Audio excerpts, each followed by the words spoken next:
Hey, Happy New Year, everybody. Jeff Andrews here, financial advisor with Harmon Street Advisors. And this month, for our tips and tricks, we're going to get into a deep dive into the budgeting process. And listen, I can hear the collective groan out there already, but I'll tell you that I'm a financial advisor and I probably hate budgeting as much as any of you. But it's probably one of the most important things you can do if you're really going to improve your finances. And so, as you start the budgeting process and you're getting into those expenses, I think it's important to categorize your expenses in terms of needs, wants, and wishes.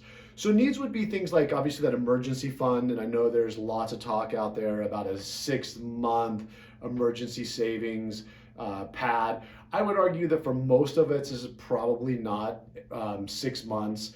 But you can check out our blog on our website, harmonstreet.com, or actually go into a deeper dive on how to figure out your emergency fund. We even have a calculator available that you can use to figure out how much your emergency fund should be. But I would say, at the bare minimum, at least enough for the health insurance deductible.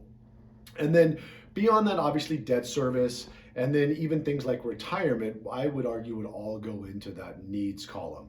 Beyond that, really everything else is discretionary, and that means even rent and the mortgage. And I know we can have a long discussion about what I mean by that.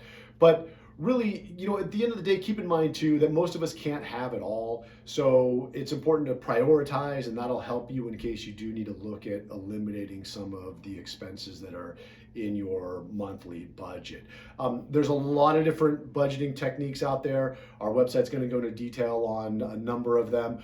Really pick one. You're probably fine with any of them. Just pick the one that works for you. And so with that, stay tuned throughout the month. We're going to be posting a variety of tips and tricks and resources to help you in that budgeting process. And remember, I'm Jeff Andrews saying, don't have a car payment, take your lunch to work.